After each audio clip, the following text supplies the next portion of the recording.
Armsad sõbrad, tänase epistli, mis on antud meile jutluse aluseks, me leiame Apostel Pauluse kirjast Efeslastele. Selle kirja teisest peatükist, 19. salmist alates. Apostel kirjutab siin nõnda.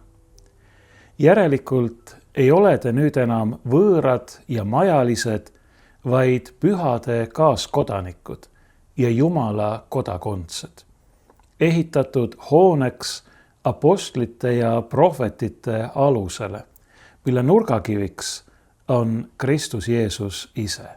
Tema, kelles kogu hoone kokku liidetuna kasvab pühaks templiks issandas ja kellest teidki üheskoos ehitatakse Jumala eluasemeks vaimus. Seda pühapäeva nimetatakse apostlite pühapäevaks.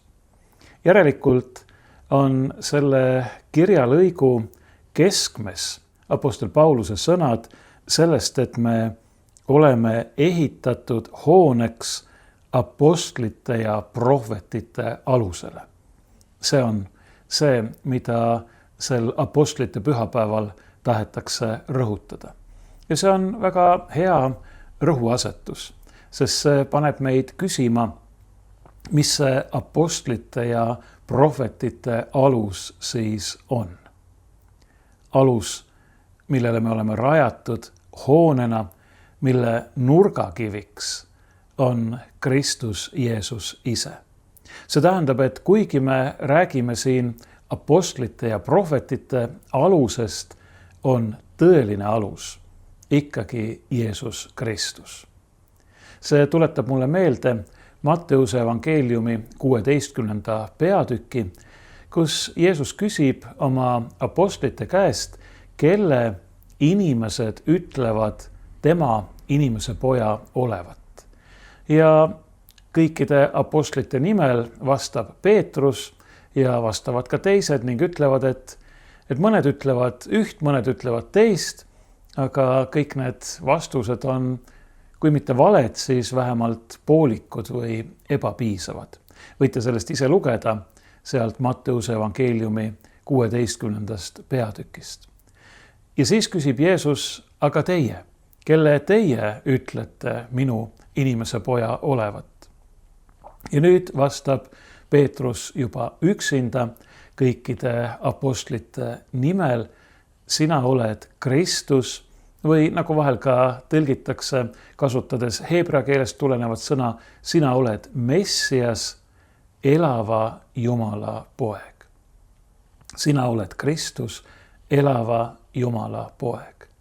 Vaadake, see ongi nüüd see alus, see apostlite ja prohvetite alus, millele me oleme rajatud.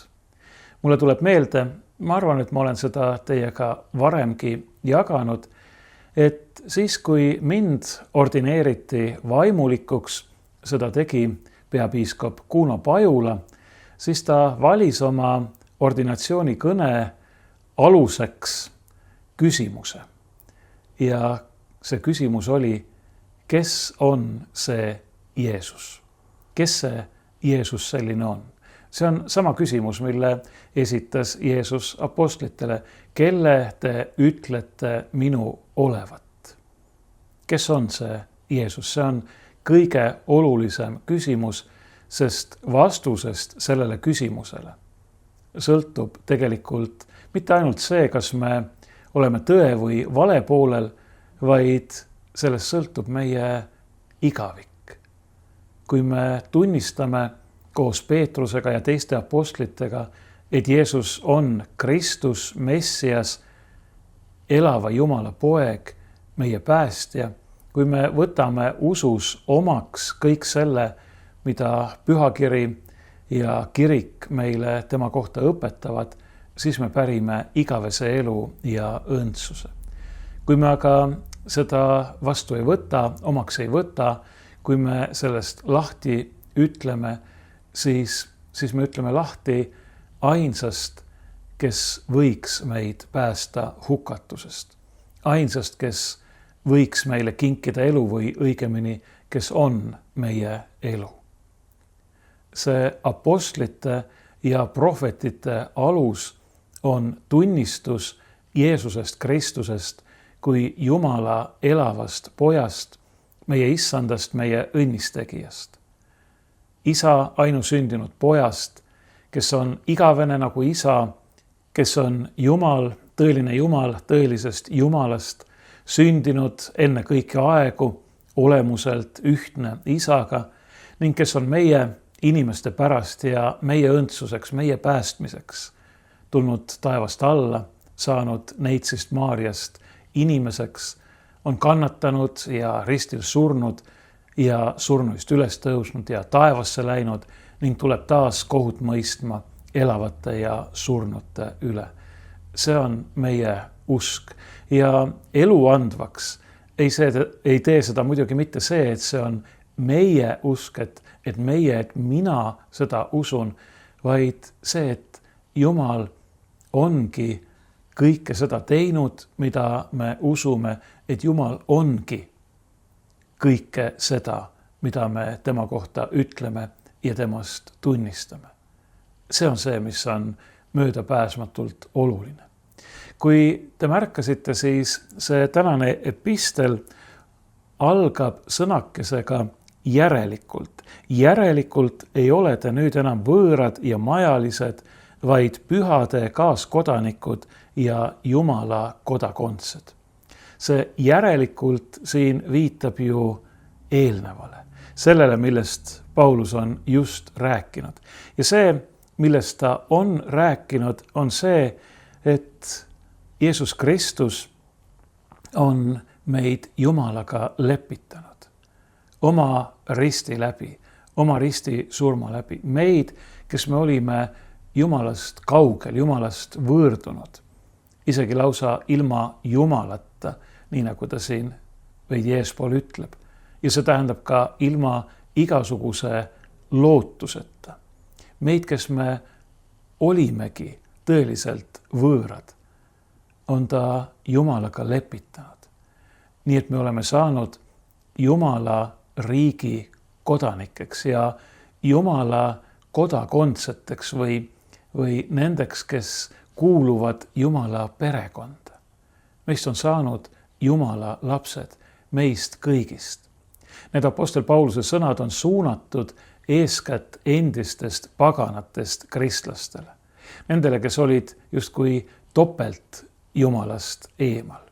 Sest et kuigi juudid, Iisraeli rahvas elas Jumala lepingu rahvana, olid nemadki tegelikult Jumalast kaugel, Jumalale võõrdunud, sest kõik on pattu teinud ja ilma jäänud Jumala aust.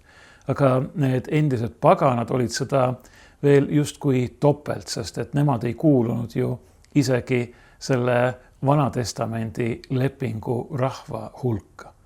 Ja see on ka meie minevik, see on ka meie ajalugu. Ma ei tea, kui palju on teie hulgas, kes te mind praegu kuulate, neid, kes on oma päritolu poolest juudid, kes võivad öelda, et juba sünni poolest ma olen kuulunud sellesse vanasse lepingusse. Tõsi küll, kristlastena me usume, et vana lepingu asemele on astunud uus, aga juudid usuvad ju siiamaani, et nemad elavad Jumala lepingus. Ma ei tea, kui palju on teie hulgas neid, kes võiksid niimoodi enda kohta öelda, mina igal juhul ei kuulu nende hulka. See tähendab, et minu minevik, minu ajalugu on olnud täpselt selline nagu nendel, kellele apostel Paulus on need sõnad esimesena suunanud. Ma olin ilma Jumalata, talle mitte lihtsalt võõras, vaid tõepoolest temast täielikult lahutatud. Ja kui ma oleksin nõnda jäänud, siis ei oleks minulgi mingit lootust. Sellepärast, et meie ainus lootus ja meie ainus elu on Jumal, kes ei taha kunagi meile ennast peale suruda, kes meid kutsub, kes meid otsib, kes on tulnud meie juurde, kes on oma ainusündinud poja lihaks saamises saanud üheks meiega, meie hulgast, aga kes ei sunni meile midagi peale, vaid ootab, et me tema armu pakkumisele vastaksime, et me selle vastu võtaksime. Ta kutsub meid, ta ütleb meile, et te ei pea enam olema võõrad kodakondsuseta, Jumalast lahus ja ilma lootuseta. Sest et kõik, absoluutselt kõik on tehtud selleks, et te võiksite olla Jumala kodakondsed, et te võiksite kuuluda tema omade hulka, tema riigi kodanike sekka. Kõik on tehtud. Tulge ja võtke see arm vastu. Sellega võiks võrrelda seda, kui keegi taotleb mõne riigi kodakondsust ja ta on kõik dokumendid täitnud ja kõik vajalikku teinud. Ega ta sellega ei ole seda kodakondsust ära teeninud. Alati öeldakse, et nendel, kes otsustavad, neil on täielik vabadus öelda ei, nagu neil on ka vabadus öelda jah, kui kõik tingimused on täidetud. Ja kui nad siis ütlevad jah ja lisavad sellele jah sõnale kutse, tulge nüüd kohale sellel ja sellel päeval sinna ja sinna kohta ja võtke see teile osaks arvatud kodakondsus vastu. Siis kui me ei lähe, kui me sellele kutsele ei järgne, siis me ei saa öelda, et see, kes meile pidi kodakondsuse andma, oleks justkui midagi tegemata jätnud. Ei, tema on teinud kõik. Ja nii on Jumal teinud kõik selleks, et me võiksime kuuluda tema perekonda, et me võiksime olla tema omad. Kui me ei ole valmis tema kutset vastu võtma ja sellele järgnema, siis on see meie oma valik. Aga muidugi on tõsi ka see, et kui me siis läheme, kui see inimene, keda kutsutakse kodakondsust vastu võtma, läheb sinna kohale ja selle vastu võtab, siis ta peab ka teadma ja meeles pidama, et see on talle antud. See on midagi, mida ta ei ole ära teeninud. Jah, ta on võib-olla täitnud mingid tingimused, aga ta ei ole seda talle antud ära teeninud. See on talle kingitud. Ta on justkui ilma, et ta oleks seda väärt, selle vääriliseks arvatud. Nii nagu meie oleme Jeesuses Kristuses arvatud olema väärilised, Jumala lapsed, Jumala kodakondsed, tema riigi kodanikud. See ei ole meie teene, see on Jumala kingitus, aga sellest kingitusest osa saamiseks on vaja see vastu võtta. Ja just sellepärast Paulus ju kirjutabki need sõnad, mida me kuulsime. Te ei ole nüüd enam võõrad, te ei ole enam kaugel. Elage siis nüüd vastavalt sellele oma uuele staatusele. See on ju see, mis on oluline. Ühelt poolt on siin väga suur julgustus ja kinnitus. Jah, te ei ole enam ilma lootuseta. Teil on nüüd lootus ja milline veel igavese elu ja taevase õnne ja rõõmu lootus. Aga elage nüüd sellele vastavalt. Sellele julgustusele kaasneb manitsus ja isegi hoiatus, ma ütleksin. Sest et kui meile on nii suur kingitus tehtud, kui meile on nii suur arm osaks saanud ja me siis peaksime elama edasi, nii nagu me elasime enne, Jumalast võõrdununa, ilma temata, ilma lootuseta. Mis inimesed me siis oleksime? Me oleksime tänamatud ja hoolimatud, nii iseenda kui ka tema suhtes, kes on meile selle imelise kingituse teinud. Apostel Paulus ütleb siin samas kirjas efeslastele eespool nõnda, et Jumal on teinud elavaks ka teid, kes te olite surnud oma üleastumistes ja pattudes, millest te varem käisite selle maailma ajastu viisil, vürsti viisil, kellel on meelevald õhus, vaimu viisil, kes nüüdki on tegev sõnakuulmatute laste seas, kelle seas ka meie kõik varem käisime oma lihalikes himudes, tehes liha ja mõtete tahtmist mööda, ning me olime loomu poolest viha lapsed nagu teisedki. Me olime viha lapsed, me olime surnud, me elasime oma liha tahtmist mööda. Me olime tegelikult orjad. Me ei olnud vabad. Ja nüüd on meile kingitud see vabadus. Nüüd on meile kingitud see võimalus kõigele sellele selg pöörata ja tõeliselt elada. See on imeline julgustus, imeline kutse, aga see on ka väga suur vastutus. Paulus jätkab siin, aga Jumal, kes on rikas halastuselt, on meid koos Kristusega teinud elavaks oma suure armastuse pärast, millega ta meid on armastanud. Kuigi me olime surnud üleastumistes, armu läbi te olete päästetud ning on meid koos temaga üles äratanud ja asetanud taevasesse olukorda Kristuses Jeesuses, et näidata tulevastel aegadel oma armu võrratut rikkust helduses meie vastu Kristuses Jeesuses. Sest teie olete armu läbi päästetud usu kaudu ja see ei ole teist enestest, vaid see on and Jumalalt. Mitte tegudest, et ükski ei saaks kiidelda, see on and, see on kingitus. Aga see kingitus tuleb vastu võtta, sest meie oleme tema teos Kristuses Jeesuses loodud milleks? Heade tegude tegemiseks. Nii nagu Jumal on juba enne meile seadnud, et me teeksime seda. See on see, mille kohta apostel Paulus ütleb siin 19. salmi alguses järelikult. Sellest kõigest järeldub nüüd, et te ei ole enam võõrad. Te olete omad. Ja see, et te olete omad, see on muidugi suur privileeg, suur õnnistus, aga see on ka kohustus, see on ka vastutus, kellele on palju antud, sellelt nõutakse palju. Need on pühakirja sõnad. Ja me oleme ehitatud hooneks apostlite ja prohvetite alusele. Ma tulen tagasi selle juurde, millest ma alustasin. Kes on see Jeesus? Tema on see, kes on andnud kõik ja teinud kõik selleks, et me ei oleks enam surnud, vaid et me võiksime elada. Ta on andnud iseennast. Ta on surnud meie eest. Me oleme saanud Jumala lähedaseks, nagu apostel Paulus siin eespool ütleb, mitte mingil muul viisil kui Kristuse vere läbi.